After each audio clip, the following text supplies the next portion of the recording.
Hello, everyone, and thank you for joining us for what I hope will be an interesting and informative discussion around some of the latest data in rheumatology. My name is Professor Peter Nash in beautiful downtown Brisbane in Queensland, Australia. And tonight we're very lucky to have Professor Martin Bergman, who's the Clinical Associate Professor of Medicine at the Drexel University College of Medicine in Philadelphia. It's a pleasure to have you join today. We're going to discuss one of your recent papers, which looks at an important topic, the one-year medication adherence and persistence in rheumatoid arthritis clinical practice. It's a retrospective analysis of Upadacitinib, Adalimumab, Baricitinib, and Tofacitinib that was recently published in Advances in Therapeutics. And that paper will be available on the CSF website with some slides and discussion. And we look forward to talking to Marty, who's an old friend. So Marty, why don't you start by telling the group just a little bit about yourself and where you work and what your interests are.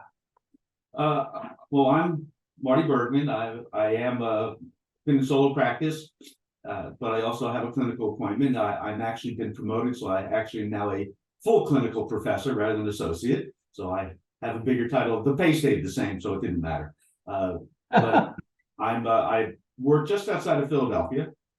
But right now I'm in the beautiful New Jersey shore, looking just about 100 yards from the Atlantic Ocean and enjoying, for me, what looks to be a slightly overcast but always beautiful morning.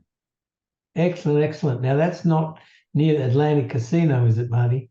Actually, I'm on an island that is just north of the Atlantic City casinos. If you go out my front door and look down a little south, you can actually see them in the distance. All right. Well, let's talk a little bit about the study now. But before we do, can you give us a bit of a feel for the JAK market in the US? What the access is like as far as your regulators and reimbursers forced you to do before you can get to a JAK, and just how oral surveillance has affected the JAK market. So the JAKs are all available. We only have three. We have Baricitinib, Tofacitinib, and Upadacitinib. We also have restricted in our doses. So the Tofacitinib is 5 milligrams BID or 11 milligrams once a day. Baricitinib, we only have the 2 milligram dose, and the Upadacitinib is at 15 milligrams. The access is restricted, with our commercial markets. There are a fair amount of hoops that are necessary that you have to jump through. It depends on the insurance company, and as I don't know how much you know about the American medical system, but there are literally hundreds of insurance companies. And each insurance company has its own plan, its own structure, its own prerequisites. So one may say I can use Upadacitinib early. One may say, no, I have to first go with Tofa. Another may say, no, I have to first use Upadacitinib. It is totally random. A lot has to do, frankly, with who paid what. Access, though, is once you can get through the pre-approval process, access is actually very easy. And for the most part, the JAKs are relatively easy to get to. But as you alluded, Peter, the FDA has changed everything. So we are no longer able to use a JAK without the TNF failure. So you must have taken a TNF before a JAK can even be considered, unless there is a strict contraindication to a TNF, which there aren't a lot of strict contraindications. So you have to jump through a TNF first, and that has clearly been impacted by the clinical trials, the surveillance study. No question. Now, our market here, the JAKs and Actemra have a lot of the monotherapy market, which can be up to 30% of most practices. Is it similar in the US? Actemra freely available, JAKs, as you said, restricted but available, and they own the monotherapy market? I would say not as much in the United States for reasons that somewhat always baffle me. TNFs are used a lot in the United States as monotherapy. It's not something that I agree with, but it is something that you see when you look at numbers. There are a fair number of patients who are on TNF monotherapy. But the other way around is to say that very often the JAKs and the IL-6s are used as monotherapy. And so is the Adalimumab biosimilars also invading the US market? We've got about 4 or 5 of them here. We've even got a 0.4 mil citrate-free biosimilar. We are just starting to see the entry of the biosimilars in the United States. They're not the penetration, for example, that I know Britain has. They're highly penetrated in Europe and the United Kingdom. We are starting to see it. We're starting to feel it. But again, a lot of that is not going to be up to the physician. That's going to be up to the insurance companies and whether or not they have negotiated a better price for either the originator or for the biosimilar. So it still is not yet there. We haven't seen the big price drops yet. I'm optimistic that we will, but we have not yet seen it. Okay, so tell us a little bit about this study and tell us what you were trying to achieve with this study. Well, before we start, I have to put my glasses on. I apologize for any reflections. But before we start, I have to thank my co-authors who did the yeoman's work on this. I helped with the data preparation, interpretation, but really the nitty-gritty, it was done by Nathan Chen, Richard Thielen, and Patrick Ziegler. I mean, I would not have been able to do this without their assistance. So that should not go unmentioned. What we wanted to do is look at how long do patients take their medications, and how long do they take their medications, and is there a difference among the different classes of medications? We did this using claims data, which we'll talk about, I'm sure, Peter, but there are problems with using claims data. But it's... Can you explain to us the Merative and the MarketScan databases? It's a private, it is more than telling you it's a private database. I can't give you a lot of details. It's a commercial database. It's privately owned. They have access to a lot of insurance claims. If you look at the numbers, the majority of these claims, though, were commercial rather than Medicare. Medicare in the United States is it's the group that covers patients over the age of 65. I'm very reluctant to call that elderly, especially given my current age. But I'm a firm believer of elderly is 20 years older than whatever you are. So, but Medicare, so the claims are lower, and that will have a slight impact because the way the Medicare laws are written, we tend to use a lot of intravenous drugs in Medicare patients because of the way they're reimbursed. We can get into details if you want. But so this is primarily commercial, which is going to be a younger population or a skew younger and have more access, won't necessarily have to get the IV drugs where they have to stay on. So what we did is we looked at them and we said, we can't go in and ask every patient. I mean, there were over 6,300 patients. So we can't go in and ask every patient and monitor their drugs. So what we did instead is we went and looked at claims.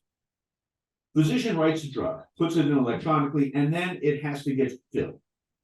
So this looks at whether a drug was filled and then sees how often was it refilled.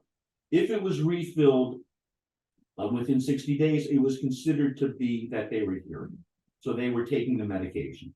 If there was a gap, I always block on this. I believe it's 8 months, but 6 months, but don't hold me to that. But if there's a gap in that refill, then that is considered no longer taking or lack of persistence. So the persistence data is actually a negative. It's picked up as a reverse. So they didn't not take it, so they were persistent. So we went and looked at these claims to see whether or not patients were filling their prescriptions and refilling their prescriptions. If they were filling and refilling and did that within 80% of the time, we considered them highly adherent. On the other hand, if they didn't, then we had different statistics. When they say that it's an RA diagnosis, can we expect that to be accurate? There weren't PSAs and ASs slid in there to get drug? You can again, these are claims data. So you always have that concern is that this was a physician or somebody entering into the electronic medical record the diagnosis of rheumatoid arthritis. Didn't distinguish seropositive or seronegative. And it is certainly conceivable, they did not screen it down the line to see whether or not, oh, we treated them with RA, it was RA, and then a year and a half later, someone said, wait a second, this is really psoriatic arthritis. So no, they cannot do that. These are purely claims data. So this is done by ICD-10 code. So this was retrospective and it was over 12 months. The only other thing I'm curious about is time to market for each of the drugs. So Adalimumab been around for a long, long time. Tofa first, then a couple of years later, Barry, or fairly shortly after? I'm going to say a couple of years, not a long time, but a couple of years sounds about right. And then Upa's fairly recent, the last two. To the market and the newest on the market. Okay, and what year did you look this group of patients in? I'm going to say 2018 to 2022. Yeah, I thought that was right.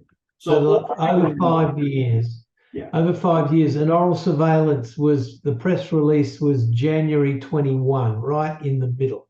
So tell us a little bit about how you did it. What were the methods that you used? Again, the methods were purely data extraction. We went in, we looked at we went into the claims data. Let me get specifics rather than trying to do this on memory. We used this market the narrative market scan research data, which again is commercial and Medicare.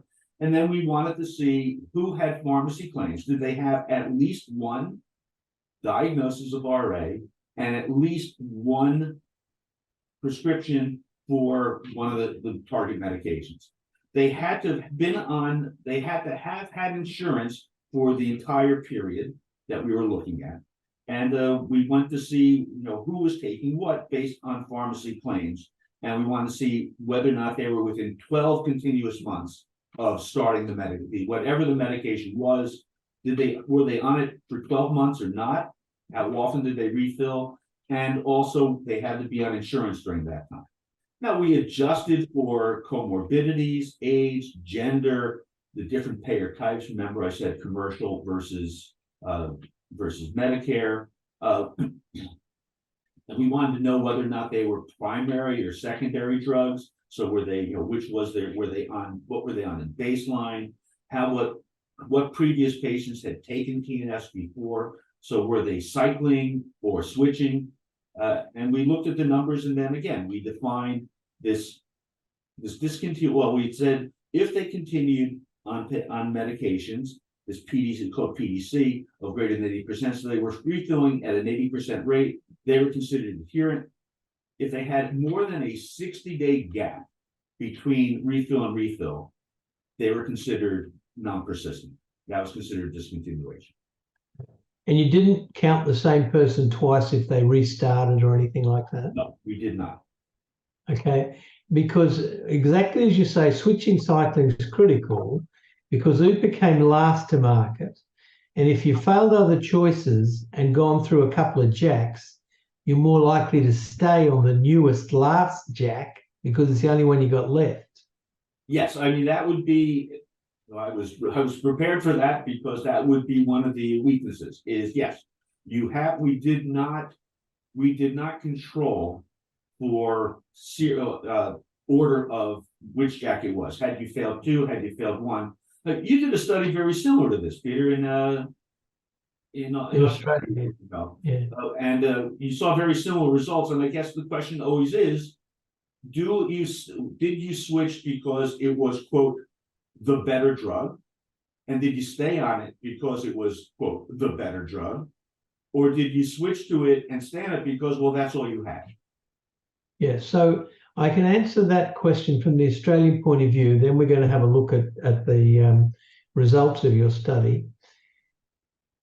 When oral surveillance came out, the Tofa market changed significantly, and a lot of patients were switched to UPA, which was sold as a JAK1 preferred, and therefore we don't have those issues.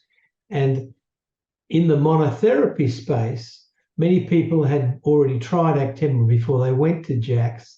So again, there was a selection bias, I think, a little bit more towards hanging on to that last one and switching to that last one for a variety of reasons that were historical as much as efficacy driven.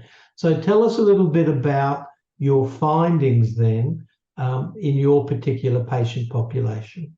Okay, well, the patients were very nicely matched. So in terms of age and sex, everything was very similar.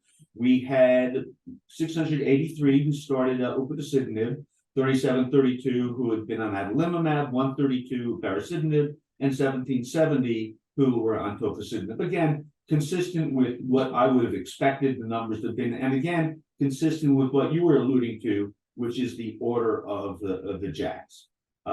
We saw that. Let's get down to the important data for me.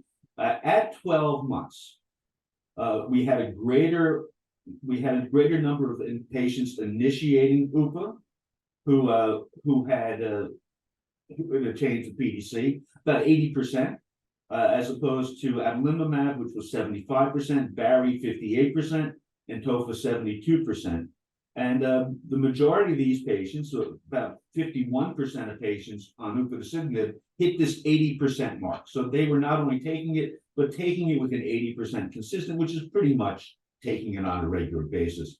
I take chronic medicines, and I know that everybody forgets a drug every so often, but these patients were pretty consistent. It didn't matter that much, although there was a trend, I think, that patients who were TNF naive tended to do better or more likely to be adherent. Again, I have to put a caveat on that because now with the United States, you cannot use a JAK as before TNF, so that would be off-label technically. But the numbers show that the adherence was much better. And if you look at the persistence, UPA persistence, we had about 45% discontinued treatment versus 50 for Adalimumab, 50.4, Baricitinib 59.9, and Tofa at 52. One of the things that always disappoints me with any of these studies, frankly, is regardless, the high percentage of patients who discontinue their medications at 1 year, period, regardless. I mean, it's nice that patients stayed on UPA longer, but we're still having, what, we said 50%? Yeah, 45% of patients are stopping their medications. And I think that's still a major problem. Now, I wish I could say the reason they're stopping it were that, well, we cured them. But I tend to doubt that. And again, something I should point out that we can talk about when we talk about strengths and weaknesses, but should point out now, we could not measure disease activity in these patients. So we couldn't say whether they were responding, not responding, how were they responding. So it was simply based on the fact that they switched or didn't switch. And you've got some data that show the TNFIR patients, a lower proportion of them discontinued, consistent with this feeling that I failed a couple, I've got to hang on to the ones that I've got left. And poor old Barry at a half dose, I'm not surprised it had the highest discontinuations. Yeah, Barry did not have the deck stacked against us by the FDA a long time ago. Yeah, exactly. No, so tell us a little bit about your take-home messages and what you feel we should learn from studies like this, because you haven't looked at safety, because I don't think you can, and you haven't looked at efficacy, but you have looked at the likelihood of staying on a drug over a certain length of time. Right. So what we can take home from this is, again, this is the glass half full, glass half empty. Patients will stay on medications. We get over 50, about 55% of patients with UPA will stay on it. We also know that, you were sort of alluding to it, but there's also another interpretation, which is patients, whatever their first drug is, that's your best shot. And so if you fail your first drug, the chances of responding to your second drug drops, I think, exponentially. So if you were TNF naive and got any of the JAKs, you're more likely to stay on it because you're more likely to respond. But you're seeing that you have patients, we have drugs, patients will stay on them. But again, the other interpretation is that despite really good medications, we're not getting everybody. And there are a lot of reasons why, I've been reviewing things for the upcoming ACR conference, and difficult to treat RA or D2RA is D2TRA is now a big topic. The question is what's driving it, and I think we could do another one of these podcasts on that alone. Was is it active disease, is it inflammation, is it non-inflammatory pain, is it confounders, what is it that's driving it? So I think those are the major take-home message. There's another thing that I think we should mention, particularly with UPA, but the other companies are catching up.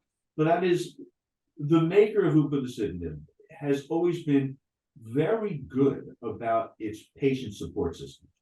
They have excellent systems that have been in place for literally decades since they came up with Adalimumab, that other companies have mirrored, but I think have not been as robust or as well run as the one run by the UPA makers, which will also help maintain patients on medications. Because if you give patients support, you help them through the difficult. There's nurses they can talk to. There's financial support if they need it.